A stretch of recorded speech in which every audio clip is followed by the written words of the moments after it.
All right.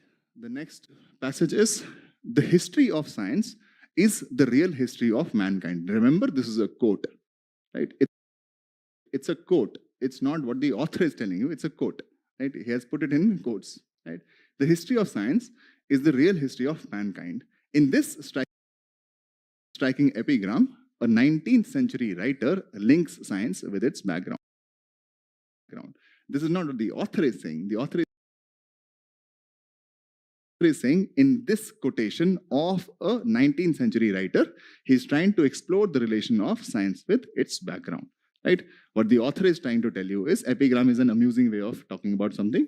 What he's trying to tell you is the history of science is the history of mankind. Much like Marx said, the history of human beings is the history of class struggle, right? He's trying to tell you, this is more amusing in that sense. The history of science is the history of mankind itself, right? Which is to say they are both interlinked and very strongly interlinked. Like most epigrams, its power lies in emphasizing an aspect of truth which may be easily overlooked by contrast. Epigrams try to make sure that try to compare two things, try to emphasize on something which is very easily overlooked. Then he tells you, in this case, it is easy to overlook. What is easy to overlook? The relation between science and mankind, right? That we generally overlook the relationship between science and mankind. Some writer has said that the history of mankind is the history of science itself, right? So that's how strong that writer felt about the two. And to treat the former as some abstract third party, right? Which is to say, in this case, where the author is trying to tell you the relation between science and mankind, it's very easy for us to overlook that mankind and science are very closely interlinked. And we normally treat the former, which is science in this case, right, as an abstract third party, which is sometimes praised for its beneficial influences, but frequently and conveniently blamed for the horrors of the war, right? Which is to say, in terms of the relationship between science and mankind, humans tend to appreciate sometimes the benefits of science, but more often than that, they attribute science to the horrors of war, because science, or the evolution in science and technology, is what gave you much more warfare techniques, much more arms and ammunition. So we blame science for it. For example, the nuclear bomb, right? It is a product of science itself. So every time you think of the relationship of science and mankind, most people sort of overlook the fact that it's much more closely intertwined than just it being blamed for the horrors of war. And remember, pick up the tone of the passage too. It is frequently and it is conveniently blamed for the horrors of war. So compared to how we rate science for its benefits, we tend more towards blame for the horrors of the war. That's what he's saying. Science and mankind cannot be divorced from time to time at men's convenience. Yet we have seen that in spite of countless opportunities of improvement, the opening years of the present period of civilization have been dominated by international conflict. Is this the inevitable result of progress of science, or does the fault lie elsewhere? Right? He's trying to tell you that science and mankind have a very close relationship with each other. Right? Then he says, as human beings, we got too many opportunities to make sure that there was no international conflict. Yet the beginning of the century happened with profound international conflict. Then he leaves you with a certain question. The question is, was that international conflict the result only of the progress of science, or does the fault lie anywhere? So he's trying to tell you that there is a relationship between mankind and science. It's essentially hinting that mankind, it's how humans use science, which is going to decide what the outcome will be. Right? Which of the following is or are emphatically conveyed by the author of the passage? First one says, without science, mankind could not have continued to exist till today. Now, the existence of mankind and science is not so closely intertwined that without science, mankind would not have existed at all. What he has said is that there is a very close relationship. It does not mean that without science, you just not survive. It's a bit extreme to say.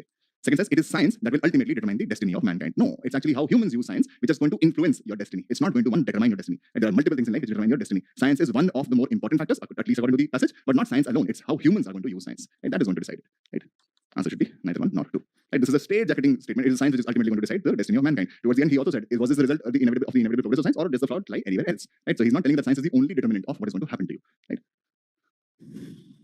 Next is the same question. Based on the above passage, the following assumptions have been made. The first one says, the horrors of modern life are the inevitable results of the progress of science. Now, he sort of left you with a question. In fact, the question is such that he's hinting that it was not the result only of science, the fault has to lie somewhere else also, right? So the horrors of life are the inevitable results of the progress of science, not on the basis of passage. Your passage leaves you with a question. Right? He does not answer that question. So cannot be one. Second is the aspect of truth likely to be overlooked is that science is what man has made it. This is exactly what he's hinting at. That science alone does not dictate what is going to happen. It is how humans use science which is going to decide what the eventual outcome should be. Answer should be two only. We'll move to the next one. Anji. Which one? When you think of science, right, you think of science as something that has some benefits, but more, you can say, drawbacks in terms of the loan that not leads to of like own this, right? So he's not telling that science is the only determinant of what is going to happen to you, right? Next is the same question. Based on the above passage, the following assumptions have been made. The first one says, the horrors of modern life are the inevitable results of the progress of science. Now, he sort of left you with a question. In fact, the question is such that he's hinting that it was not the result only of science, the fault has to lie somewhere else also, right? So the horrors of life are the inevitable results of the progress of science, not on the basis of passage. Your passage leaves you with a question, right? He does not answer that question. So cannot be one. Second is the aspect of truth likely to be overlooked is that science is what man has made it. This is exactly what he's hinting at. That science alone does not dictate what is going to happen. It is how humans use science which is going to decide what the eventual outcome should be? Answer should be 2 only. Eventually, what is the progress of science? Now, he led years of modern. Next is the same question. Based on the above passage, the following assumptions have been made. The first one says, the horrors of modern life are the inevitable results of the progress of science. Now, he sort of left you with a question. In fact, the question is such that he's hinting that it was not the result only of science. The fault has to lie somewhere else also, right? So the horrors of life are the inevitable results of the progress of science, not on the basis of passage. Your passage leaves you with a question, right? He does not answer that question. So cannot be one. Second is the aspect of truth likely to be overlooked is that science is what man has made it. This is exactly what he's hinting at. That science alone does not dictate what is going to happen. It is how humans use science which is going to decide what the eventual outcome should be. Answer should be 2 only. We'll move to the next one. Anji. Which one? When you think of science, right, you think of science as something that has some benefits, but more, you can say, drawbacks in terms of it creating certain horrible circumstances. For example, the war situation. That's what he's saying. We do not value science or how closely science dictates your life or how closely science influences your life. We think of it as an abstract third party. That abstract why? Because most people don't understand it. Right? Most people just look at its applications only, and we praise it sometimes for its good applications. But according to the passage, we blame it much more for the horrors of the war. Right? This is what he's saying. Science is not independent of you. Right? You create science. It is how you are going to use science, which is going to decide what the outcome of the science will be. He says here, no, we had countless opportunities to make sure that there was no conflict. Yet the century began with a conflict. Was it only because of the progress of science? Right? The fact that you created nuclear bombs, you got the potential to devastate some, you can say, regions on the world. It is you who used it. No? It's not science that is going to ultimately use it. Yes. No. Science, our projection of the destiny, and then the third party, which is us. We, our future, and science. Right? Science is this abstract third party. Abstract why? Because most people don't get it. Right?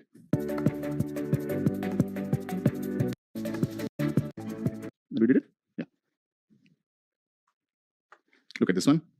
Only with long experience and opening of his wares on many a beach where his language is not spoken will the merchant come to know the worth of what he carries and what is parochial and what is universal in his choice. So he's trying to build an analogy, right? It is only through experience that the merchant will know whatever he's carrying, right? How much of it is local and how much of it is universal. This is an analogy that he's trying to say. Which is say when he goes to distant locations where his language is not spoken, where he does not come from, right? Only long experience and opening of his ware on many a beach. That means he has to travel, right, to find out what is more local and what is more universal. Parochial, do you understand what parochial means? Narrow-minded, only and only about your interests, and what is universal. This is an analogy. Then he says, such delicate goods such as justice, love, and honor, courtesy, and indeed all the things that we care for are valid everywhere, but they are variously molded and often differently handled and sometimes unrecognizable if you meet them in a foreign land. And the art of learning fundamental common values is perhaps the greatest gain of travel to those who wish to live at ease amongst their fellows. Right? He's trying to be a little philosophical. Only what he's saying is there are things which are universal. For example, justice is a universal value. Love is a universal value. Honor is a universal value. Courtesy is a universal value. And indeed, all the things that we care for are valid everywhere, just that their manifestation is different. Right? In some cases, for example, you can think culturally speaking, our idea of justice and let's say the idea of justice in the Middle East. Justice is important in both cases, but how it is going to be dealt with, how do they deal with their crimes compared to how we deal with our crimes, vastly different. Right? And it is only through travel, when you put yourself in situations where your culture is different from those lands, that is when you understand which of these values are parochial and which of these values are universal. Right? He's saying it may even be unrecognizable to you. Right? You will find it everywhere. Love will exist almost everywhere, but in different forms. Justice will exist almost everywhere, but in different forms. That means there is a universality to it. There is also some locality to it also. Get it? Now the question is, when we meet other people while we travel, we learn to differentiate between imagination and understanding? No. Communities and nationalities? No. See, he's not asking you what is the benefits of travel, right? He's not asking you from the understanding of what travel means. He's asking you in this context. What is he trying to tell you travel in context of? See his local values and universal values. It's only through travel that you understand what are the things which are valued locally and what are the things which are more universal, right? Friends and foes? No. Answer should be, it's clear as daylight, right? Next question from the same passages. With reference to the above passage, the following assumptions have been made. First one says, travel leads to an understanding. Reference to the above, it's clear as daylight. Right? Friends and what are the local values and universal values. It's only through travel that you understand what are the things which are valued locally and what are the things which are more universal. Right? Friends and foes, no. Answer should be, it's clear as daylight. Right? Next question from the same passages. With reference to the above,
above passage, the following assumptions have been made. First one says, travel leads to an understanding of humans. Travel helps those who wish to learn fundamental common values. A person with long experience in travel can resolve differences amongst people. Now, this is one of those questions where you have to pick the obviously wrong statement, right?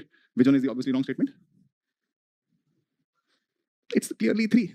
A person with long experience in travel can resolve differences amongst people. Now, a person with a vast experience of travel will understand what is something that gets valued locally, what is more universal. Is that enough for him to resolve differences between people? No.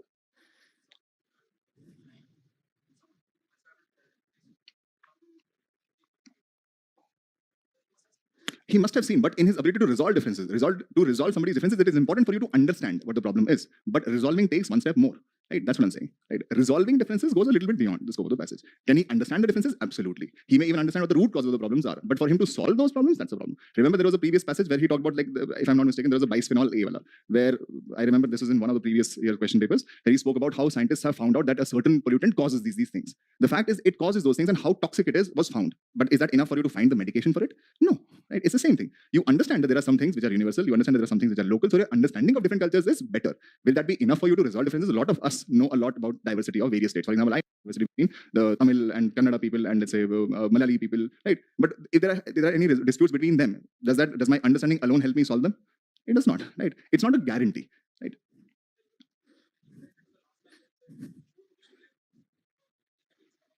Those who wish to live at ease amongst their fellows. If you go to a distant land, your life will be very difficult if you don't understand them.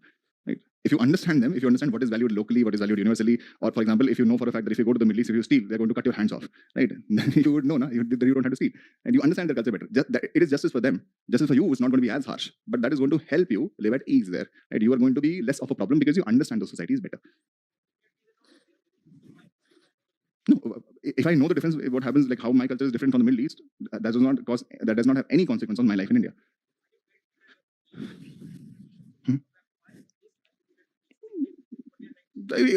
No, not. Are you talking about statement 3? If you live to at least amongst their fellows, right? So 3 is the obviously incorrect statement. You use 3 to eliminate. You get to the answer, which is 1 and 2. Right? First one says travel leads to an understanding of humans. Absolutely does. Travel helps those who wish to learn fundamental common values. Yes, both fundamental and also parochial values. Right? Next is conventional classrooms, by emphasizing fixed duration over learning effectiveness, resign themselves to variable outcomes. So he's trying to tell you the nature of conventional classrooms. What is the nature of conventional classrooms? That they emphasize fixed duration over learning effectiveness. That means if there are 2 objectives, they're going to value this more than this, right? Because they do value fixed duration over learning effectiveness, what they do is they resign themselves to variable outcomes, right? Which is say they're more concerned only with duration of study, right? Therefore, outcomes will vary for people. How? He goes on to tell you. First one, he says the tyranny of the classroom is that every learner is subjected to the same set of lectures because they are valuing only and only what? They're only valuing fixed duration, right? What happens as a result is every learner is subjected to the same set of lectures in the same way for the same duration. In the end, a few learners shine, right? For those students for which it works, they shine. Some survive, and the rest are left behind, right? After the fixed duration, this is very important, after the fixed duration, the classroom model moves on, which is say from class 8, you move on to class 9, without realizing how much effective was this learning for everyone. After the fixed duration, the classroom model moves on with not a thought spared for those left behind. So for this category of those people who just could not, you can say, catch up with what has been happening, right? Nobody cares about this. After this duration is complete, which will say, let's say you entered class 8, right? By the time your class 8 final exams are done, right? Regardless of how much ever you learned, you have to move on to the next one, where they do not care about effectiveness of your learning. Some people would have obviously shined, for which it works. Some people would just survive the mediocre performance, and then there will be people who are just left behind. No, this classroom model, the conventional classroom model, does not care about those people who are left behind. This is how we end up with 10% employability in our graduates after a decade and half of formal education. That he's trying to tell you this is the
root cause, that this rigidity, this uniformity in terms of what you're teaching, how you're teaching, and for the duration that you're teaching, this rigidity is the main reason why only 10% of your graduates are employable.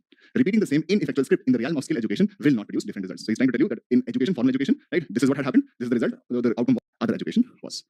Which of the following statements best reflects the most logical and rational inferences that can be made from the passage? Person says, in the conventional classroom learning, the central goal is the duration of learning rather than attainment of competency. It's absolutely correct, right? It only values that this duration has to be complete, following which it just moves on. It does not care about effectiveness at all, right? Second is, conventional classrooms encourage one-size-fits-all approach and stand for differentiation. Yes, what he's hinting at here is there are people with varied needs. If you give them the same lectures, teach them in the same manner and for the same duration, right, that is going to be a one-size-fits-all approach, and it is going to be without any differentiation between students. Children have diverse needs. They should be tailored to, or if they solved differently, or there should be customized solutions for students. That's what he's hinting at. Answer should be both 1 and 2. Read the next one. Okay, same question, same passage. The question is, based on the above passage, the following assumptions are being made. First one says, as a large number of workers in our country are unemployed, employed in the unorganized sector, India does not need to change the present conventional system of education. Firstly, he does not tell you what your employment structure is. He does not tell you that most of your labor force is in the unorganized sector. That is not the passage at all. Secondly, he's arguing against conventional classroom models. So there are two reasons for you to mark this as wrong. Second is, even with its present conventional classroom system of education, India produces sufficient number of skilled workers to fully realize the benefit of demographic dividend. Firstly, does not go into demographic dividend. Secondly, he only gives you a certain number, not of graduates, but he tries to tell you about employability. Whether that is enough or not has not been discussed in the question at all. He's telling you that this is sufficient. How do you know that's sufficient? Right? Answer should be neither one nor two. Get it? This is not the easier passage. Read the next one. It says, when a child reaches adolescence, there is apt to be a conflict between parents and child, since the latter considers himself to be by now quite capable of managing his own affairs. So by the time a child becomes an adolescent, there is going to be a conflict between who? Between the parents and the child. The reason for this is the child now believes or starts to believe that he is capable of managing his own affairs, while the former, which is the parent, are filled with parental solicitude, which is often a disguise for love of power. Right? So he's trying to tell you, he's trying to locate a problem mostly amongst parents, mostly. Right? Then he says, parents consider usually, or that means usually parents consider that the various moral problems which arise in adolescence are peculiarly their province, which is say for their children when they become adolescents, there may be some moral problems may arise. Parents believe that this is within their domain to solve. It's not their individual problems; it is within our province. Then he says the options that they express or the solutions to those moral problems, however, are so dogmatic that the young seldom confide in them. They're so dogmatic, they're so rigid that the young seldom confide in them. You say confide in them, what does it mean? The young very rarely confess to them what their problems essentially are, because the kind of solutions that the parents are going to give them, probably they're expecting the kind of solutions. Then he says, and usually go on their own way in secret. Right? Now, the question is, so he's trying to locate the problem more with the parents. He's not saying the children are right. He's trying to say that there is an explanation as to why children do what they do, right, when they become adolescents. Right? First is, based on the above passage, the following assumptions have been made. First one says, the adolescent does not feel comfortable with his parents because they tend to be dominating and assertive. Right? Absolutely. Why do they have to go in secret in terms of solving their problems? Right? They are not even confiding in their parents. Why? Because the parents first believe that your moral problems are their province. Secondly, the solutions. One, they're going to be assertive also. He has said it, that this is actually a disguise for the love of power. Right? So they are one dominant and they're also assertive. That means they're also going to tell you what the solutions are. Right? For each word here, there is a certain evidence behind. Right? This should be the case. Second is, the adolescent of modern times does not have much respect for parents. Right? He said that they go there. So this actually happens. Secondly, children do what? I'm not saying the parents are going to give them. Probably they're expected to say that there is an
explanation as to why children do what they do, right, when they become adolescents. Right?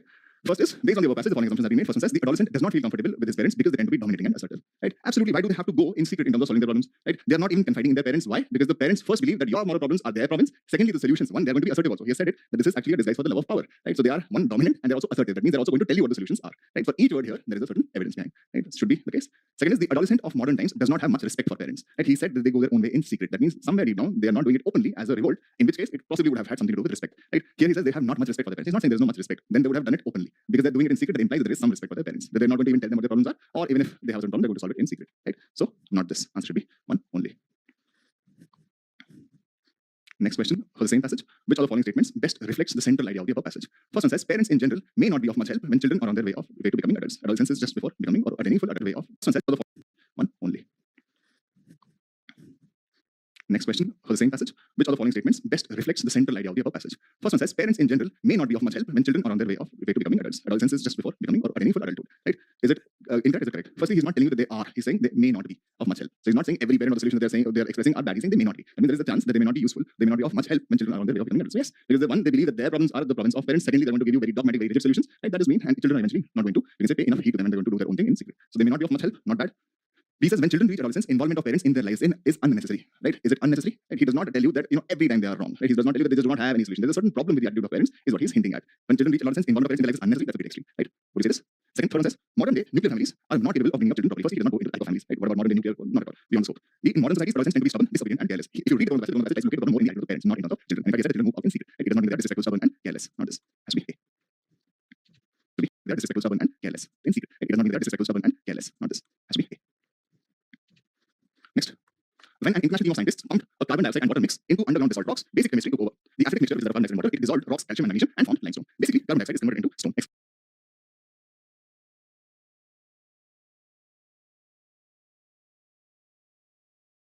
the scientists. Right? Now,